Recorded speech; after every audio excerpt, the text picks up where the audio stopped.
Hola, hola, bienvenidos a mi canal, sveiki atvykę mano kanalą, mano vardas Elžbieta, malonu susipažinti. Čia mano kanale mes kalbame ne tik apie ispanų kalbą, bet ir apie gyvenimą apskritai Ispanijoje. Ir šiandien jūsų laukia tas video, kuris išeina tik kartą į mėnesį ir tai yra Ispanijos žinios. Kas pasikeitė, kokios naujienos ir taip toliau, šiandien aš jums kaip tik apie tai papasakosiu. O jūs, jeigu norite mokytis ispanų kalbos, apačioje rasite nuorodą, kur galėsite išsirinkti jums tinkamiausią variantą. O mes pradedame. Jau nebeišduos daugiau auksinės vizos. Ką tai reiškia? Kas tai yra auksinė viza? Galbūt dauguma iš jūsų žino, kad tai yra legalizavimas toks, taip tu gauni rezidenciją, tu gauni leidimą dirbti laisvai, jeigu padarai investiciją, taip sakant, jeigu nupirki nekilnojamo turto nuo 500 000 eurų. Ir tokiu būdu, nupirkus, tu per 20 dienų gauni auksinę vizą. Bet tai greitų metu pasikeis. Taip buvo nuspręsta tam, kad patys ispanai galėtų daugiau nupirkti būsto, nes dauguma išperka užsieniečių, tokių kaip vokiečių, anglų, rusų, kiniečių, turistai iš Amerikos. Taip, iš visų tų šalių jie atvažiuoja ir nupirka nuo 500 000 eurų būstą. Žinoma, čia nesisako, čia neturi įsimeni, kad čia ispanai tokie visi turtingi ir visi gali sau leisti už tokią kainą nekilnojamą turtą. Ne, tikrai ne, nes dauguma ispanų tikrai negali sau leisti už tokią sumą nusipirkti, nei paimti jokią paskolą. Bet čia yra padaryta, aš manau, tam, kad ne užsieniečiai turtuoliai galėtų pirkti, o kad ispanai turtuoliai turėtų daugiau galimybių nusipirkti tokį būstą. Ispanija nusprendė legalizuoti 500 000 žmonių. Kokių? Tų, kurie gyveno Ispanijos teritorijoje iki lapkričio 1 dienos 2021 metų. Ir tai daugiausia liečia žmonių iš Latino Amerikos. Ir daugiau negu pusė iš jų tai yra moterys. O 112 000 tai yra iš vis vaikai jaunesni nei 16 metų. Žinoma, dauguma jų mamų taip dirba auklėtojomis, valytojomis ir panašiais darbais, o vaikai laisvai eina į mokyklą, bet jie neturi dokumentų legalizuotų tam, kad, pavyzdžiui, turėti mediciną ir tam, kad legaliai dirbti. Dėl to 500 000 žmonių bus legalizuoti Ispanijoje. Žinoma, žinant visą situaciją, kuri yra Ispanijoje, kad labai sunku yra susirasti darbą patiems ispanams, tai ką jau kalbėti apie migrantus, kurie netgi jeigu ir turi tą leidimą dirbti, bet tikrai labai sunku yra susirasti darbą ir manau tai paveiks, kad pakils vėl procentas bedarbystės. Dauguma ispanų vėl pradėjo kosėti. Ir iš tikrųjų kartais aš pati gatvėje, kai būtent gatvėje, kažkas čia gerklėje atrodo nesuprantamas dalykas. Žinoma, aš niekur neinu, nes čia paprastas dalykas. Taip, išgeriu vandens ir viskas gerai. O dauguma ispanų pradėjo bėgti į ligoninės ir daktarai jiems sako, čia nėra jokios naujos pandemijos, viskas gerai. Kodėlgi žmonės kosi? O čia yra dėl to, kad, žinoma, Ispanijoje taip klimatas yra pakankamai karštas, sausas ir mes turime labai mažai lietaus. Ir dar plius mes turime pakankamai stiprius vėjus, kurie atneša tą smėlį iš Saharos dykumos. Ir tas smėlis plūduriuoja ore, kuriuo mes kvepuojame. Dėl to ir daugiau žmonių pradėjo kosėti. Bet čia problema tiesiog dulkėse ir tame smėlyje iš Saharos. Kai tik praeina lietus, kaip pavyzdžiui vakar ar užvakar buvo čia lietus, iš karto oras kitoks ir iš karto yra daug lengviau kvepuoti.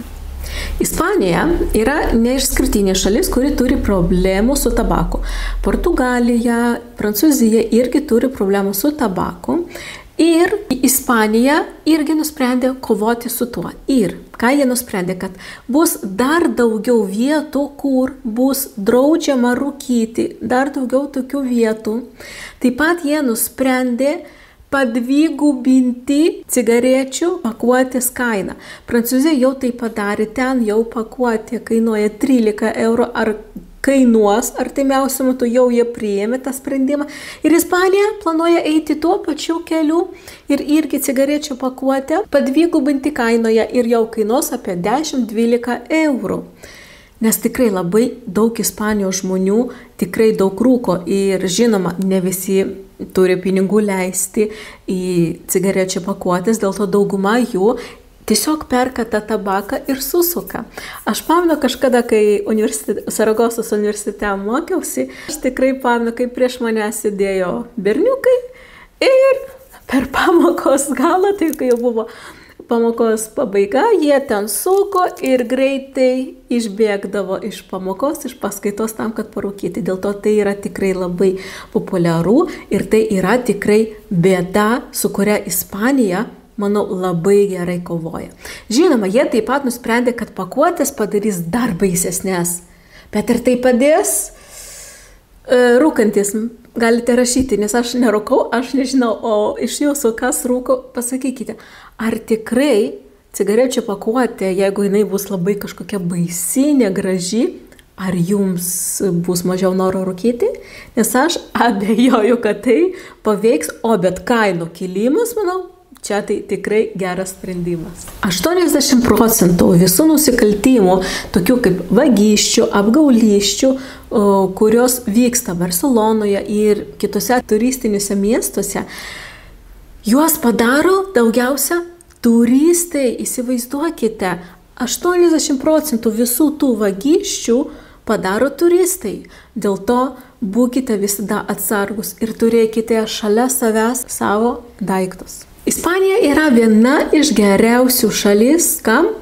Pensininkams. Taip, nes čia yra vienos iš didžiausių pensijų.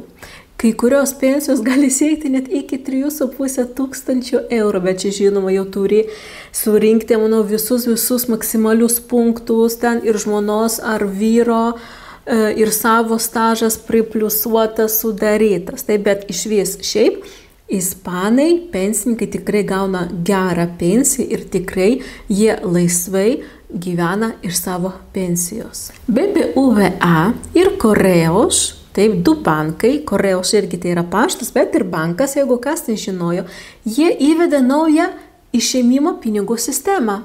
Taip, dabar galima bus tiesiog per telefono aplikaciją užsisakyti, kiek nori pinigų išsiimti. Ir tau atveš juos į namus. Žinoma, į dieną galima bus tokiu būdu išsiimti iki 500 eurų. Bet jie sako, kad bus viskas labai apsaugota ir viskas užtikrinta ir tikrai nebus vagysčių ir kiekvienas tokią manipulaciją padarė žmogus tikrai gaus į namus savo pinigus. Andora, visi, manau, žino šitą šalį. Labai mažytė, bet labai populiari youtuberiams ir ne tik. Dauguma youtuberių, jie, ne tik Ispanijos youtuberių, bet ir kitų šalių, jie važiuoja į Andorą gyventi dėl jų mokesčių sistemos. Taip, nes jie turi pačią mažiausią mokesčių sistemą, tam, kad mokėti kuo mažiau mokesčių ir visi ten važiuoja. Ir žinoma, Andora yra maža šalis, taip pat ir nekilnojamo turto ten nėra tiek daug, dėl to dabar ten vyksta statybos ir nauji miesteliai kuriami, nes atvyksta labai daug žmonių, kurie nori ten gyventi. Ir žinoma, Andora nusprendė, kad reikia kažkaip taip sustabdyti, kad mažiau žmonių važiuotų į Andorą gyventi dėl jų mokesčių. Mokesčių sistemą jie neliečia, bet jie nusprendė, kad kai tu jau gauni leidimą gyventi, bet tu turi kažkuriam laiku. Taip, ir iki pirmo pratęsimo kiekvienam žmogui reikės žinoti ir išlaikyti egzaminą oficialų A1 lygio katalanų kalbos, tam, kad gauti pirmą pratęsimą. O tam, kad gauti antrą pratęsimą, reikės išlaikyti jau katalanų kalbos A2 lygį. Nežinau tikrai, ar tai sustabdys žmonių kiekį važiuojančių į Andorą, bet galbūt tai ir padės. Nes ten tikrai žinau, kad kainos irgi labai didelis, paklausa irgi labai didelė ir kažką tai susirasti nėra taip lengva. Ir jeigu jie visgi priims ir įtvirtins šitą įstatymą, tai jis pradės veikti nuo 2026 metų balandžio 26 dienos. Ir dabar pati aktualiausia žinia yra tai, kad Ispanijos prezidentas Pedro Sánchez, jo žmona yra apkaltinta korupcija ir gana didelės sumos.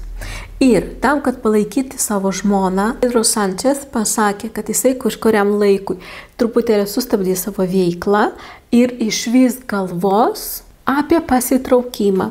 Dėl to, manau, artimiausiu metu mes pamatysime, ar bus politiniai pasikeitimai Ispanijoje. Ir čia buvo visos naujienos, kurias aš jums suradau per balandžio mėnesį. Tikiuosi buvo įdomu.